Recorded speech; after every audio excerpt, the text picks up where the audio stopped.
Alright, Assalamualaikum. Kembali kita ke video.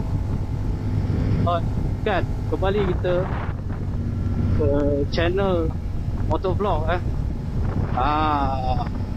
Hari ni kita on the way. Kita ada projek sikit lah nak buat dekat motor SV650 ni. Projek yang kita dah lama tunggu, barang pun dah lama beli, cuma tak ada kesempatan dan tak ada bajet. Tapi sekarang Alhamdulillah so kita tengah on the way ke Ampang, Pandai Indah tak silap. Ada satu projek lah, projek nak pasang something kat motor ni. Lagi korang tengok. Tak sabar, kita tak sabar nak tengok boleh ke tak. So for now kita santai-santai je. Traffic pun banyak kereta Oh, jam sekarang dah pukul 2 lah. Dah pukul 2. Jam bila kan? Tak ada jam bila. Ambil banyak kan kereta.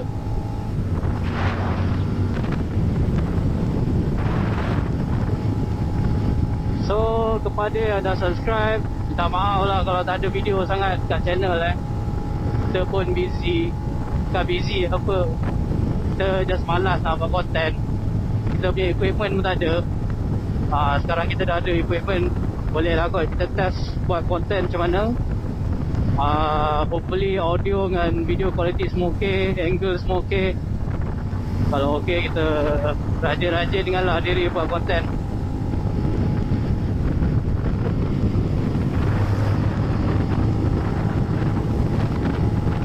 So aku cerita sikit lah pasal motor ni motor ni aku dah guna dalam masa 6 ke 7 bulan je tu. Aku kalau tak silap dapat motor ni bulan 10 kot. Bulan 10 tahun lepas. Sekarang dah bulan 5. So mungkin lebih daripada 6 bulan kot. So far motor ni memang fun lah. Motor ni boleh pergi laju, boleh santai, boleh paling laju aku pernah bawa 218 kot. Tapi tu pun turun bukit, naik bukit. Maaf dia lah. 218 tu pun kat highway max. So yeah, stabil. Tapi bab cornering memang tak boleh nak agresif sangat lah. Sebab dia fork dia bukan fork, suspension dia tak dia bukan suspension racing, suspension biasa je. Depan pakai teleskopik, belakang pakai depan pakai teleskopik. Ada adjustable apa-apa, hanya boleh adjust pilot je. So bila nak cornering tu kena hati-hati sikit. Tak boleh nak agresif, tak boleh nak corner, terus bantai cornering macam tu. Tapi regardless, motor ni memang fun lah. Engine between kan, aku memang minat engine between ni sangat. Dulu lagi nak beli motor Ali, tapi Ali mahal sangat. So kita ambil lah SV. Memang sedap lah. Motor naked pula. Bawa fairing tak berdaya sangat. Riding position dia dengan body positioning, so kita bawa je naked. Between memang ngam dengan jiwa lah.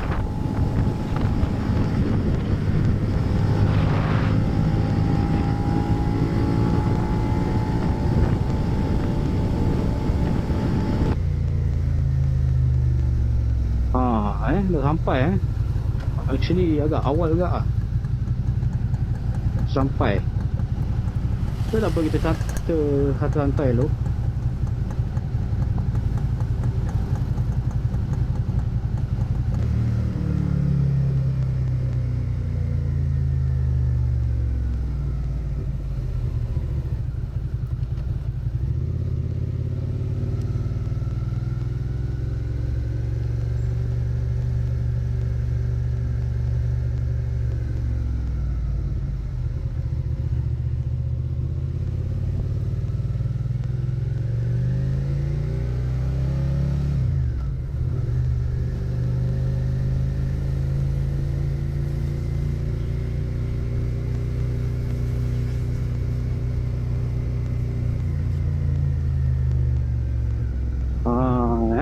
Kita dah sampai settle Alhamdulillah.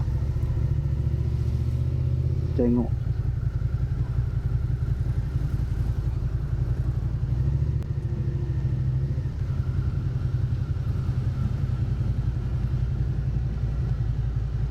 Boleh lah pakai sini. Parking lah. Okay, kita pun dah sampai. Sambung lagi. Assalamualaikum.